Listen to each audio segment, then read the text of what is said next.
Hey guys, it's Dim, and today we're going to be reacting to 2 True eBay Horror Stories Animated. I think I've done a reaction to a couple of these kind of videos. They're from MJV Animations. Yeah, they look familiar.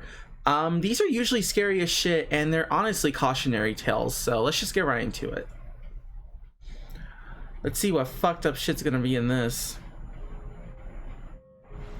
I'm a college student, and my laptop recently broke. It was in the middle of the semester, so I was really in need of a new one. I searched on eBay and saw an ad for the exact laptop I was looking for. It was a miracle. It was the new HP Pavilion for an absurdly low asking price. I was so excited I immediately bought it, as it was only listed a few hours ago. That's your first mistake. Before anyone else could. Red flags. It being a scam never even crossed my mind once when buying it. Use some common sense. As I waited a while for the laptop to arrive, I'd constantly go back to the page and look at it with anticipation. I was excited. It felt like Christmas. And just over a week later, the laptop finally arrived. A bit annoyed. College students are broke, but damn. There wasn't much protection for the laptop. Can't you rent one? It came in, but luckily it was fine, and it didn't have any visible damage. I opened the laptop and immediately saw a sticky note on the screen. It was a 4-digit PIN. I was confused. Why would the seller not remove their account prior to sending the laptop? It made no sense to give me the PIN to sign into their account. Why wouldn't you just do a hard reset before shipping it? Another red flag. Of course, I ignored my suspicion and used the PIN to sign into the account. In typing in the PIN, I couldn't help but notice the profile picture to the Outlook account was solid black. A bit eerie, but I continued to sign in anyway. There was nothing special at first. The background was a standard default image of a beach that Microsoft uses with its computers. I assumed all the files and everything would be cleared, and most of them were, but I couldn't help but notice some files still remained on the laptop. What sensible person would leave their files for a stranger to see? Anyway, someone who's up to no fucking good. Files. They all looked to be normal photos and videos. They were photos of woods and a river. They didn't seem planned out though, almost as if the photos were accidents. They weren't even symmetrical, and some were just blurry and honestly terrible photos, almost as if they were purposely bad. There was also a single picture of a room. It looked very simple, plain. It had beige walls, a bed, a large vent, and a light. The light made the room look really strange. But just then, I came across a video. The video was absolutely terrifying. It featured off-putting audio, and this weird combination of videos of this man in a very disturbing Mickey Mouse mask, and it was cutting back and forth from him to some very disturbing clips that I couldn't make out. I could hear groans and some shuffling. Earth, Wind, and Fire's September was also playing in the background. After a rewatch, I was very uneasy. That song slaps. The combination of all these things made for a very unsettling video. I instantly went back to the ad on eBay for some answers, but it was gone. I couldn't remember the seller's name, but I do remember what town it was shipped from. It was a small town in Utah I'd never heard of. I looked it up to realize that that town didn't even exist. I was confused. I thought maybe this was all just some sick prank pulled by the seller. That seemed too far-fetched. What person would go through the process of setting up an eBay ad, making this video, putting it on a nice computer, and selling it at such a low cost? And even giving sign-in info of his account. Someone who's up to no good, obviously. Oh my goodness. There were no more files on the computer. Don't be dumb. Use common sense, searching people. for more things. Any hint as to what the video was. But I found nothing. After messing around on the laptop for a bit, I decided to call it a night and head to bed.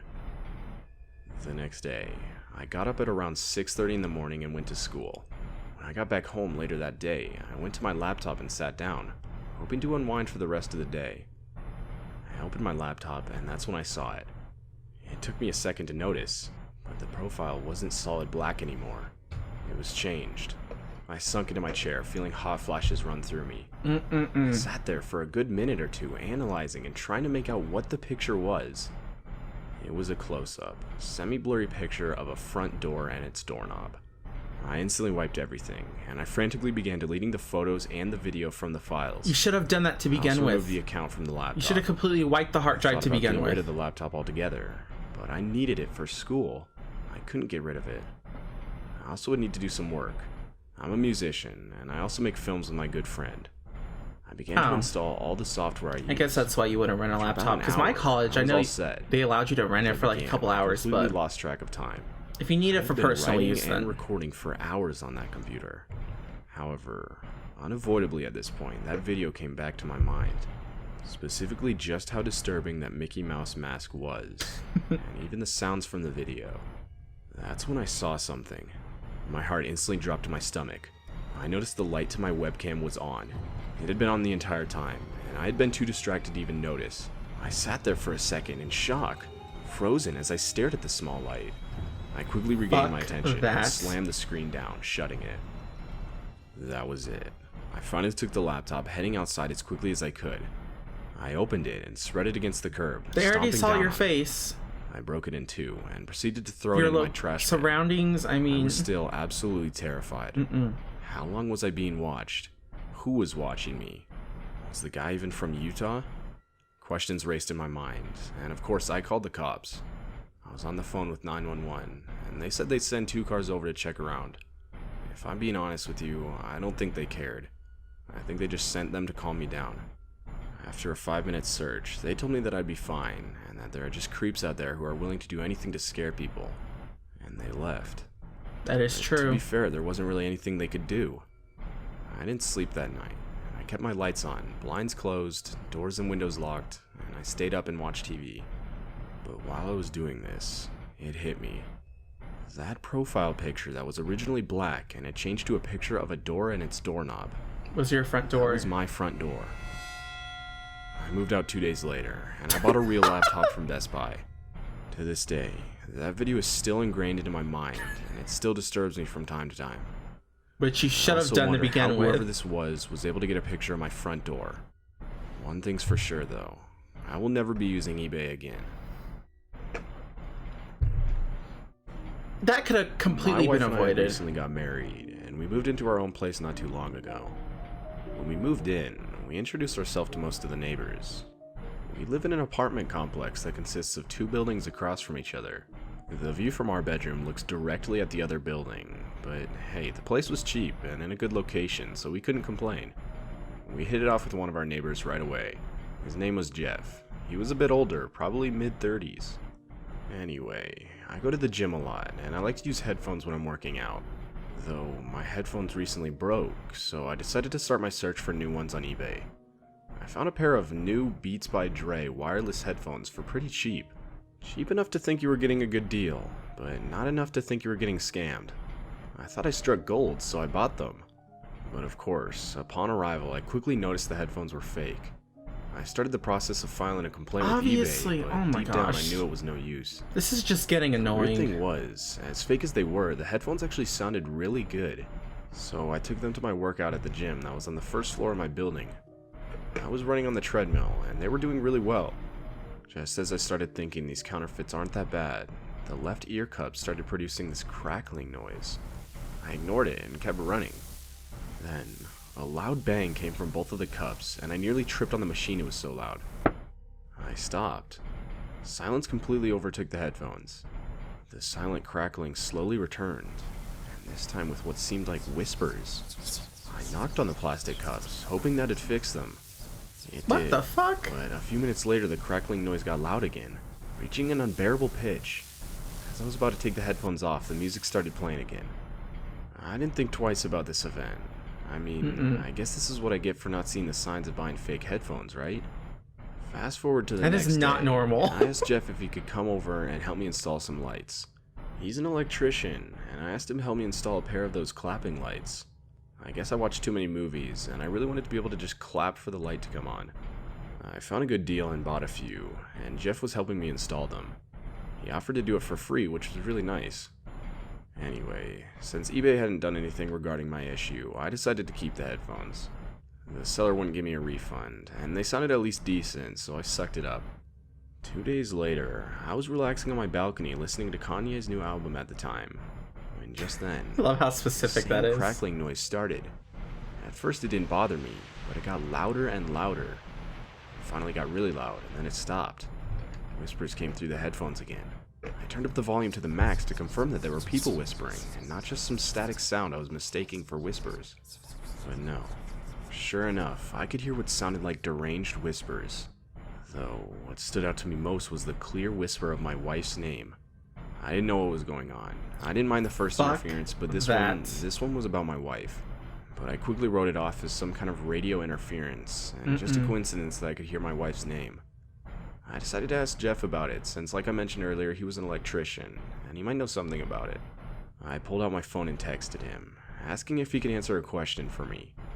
2 hours later, and I was still sitting on my balcony without a response from Jeff. Finally, around 8 p.m., I saw Jeff walk out of his building. As soon as he got out, I yelled, asking him if he got my text. He replied saying, "Nah, dude, sorry, I left my phone at work. Why, what's up? Did those lights stop working?" I responded, telling him that the lights were fine, though what I said next seemed to set him off.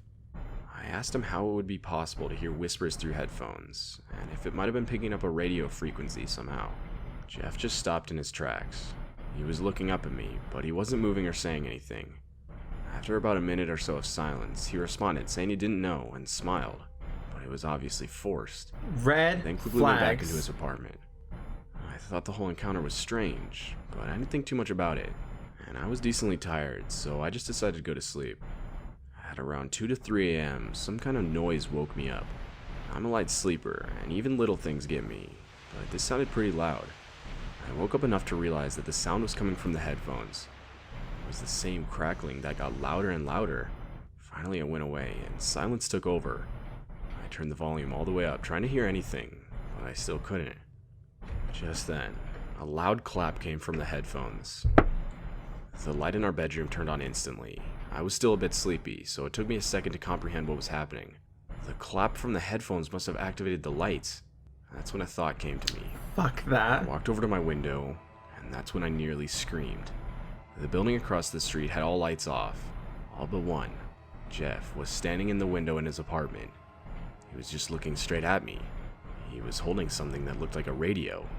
He brought it to his mouth, and just as he did, the crackling came from the headphones again. What the fuck? Jeff must have somehow switched out my eBay package in front of my door with another package that carried fake headphones that had a speaker in them. I still don't know how he knew I had bought headphones, and why he would even do something like this. Although, the guy did always give me a weird vibe despite his kind demeanor. Needless to say, me and my wife moved out shortly after this experience, and I've never seen Jeff since. Fuck Jeff. You always take a risk with eBay, Amazon, Wish, AliExpress, any of those kind of websites. You're always going to take a risk. This one annoyed me. I feel like this one could have been avoided. If you see a laptop that you exactly had, which was a new laptop for what was it, $15.50, some cheap ass price, and it has a weird pin on it that the account is still on, they haven't wiped the computer. Red flags. The price should have been your red flag. You should always listen to your gut feeling, you guys. Always listen to your gut. And don't do stupid shit like this. Have some common sense. If you're that broke or you don't want to pay that much, then I don't know what to tell you. Don't do shit like this. This is a terrible idea. This is what happens. Stay in your lane and mind your business. The first one to me was more scary than the second one. The second one was just like, what the fuck? It was creepy. It was disturbing. Let me know what you guys thought down below, and I'll see you guys in the next one. So, bye!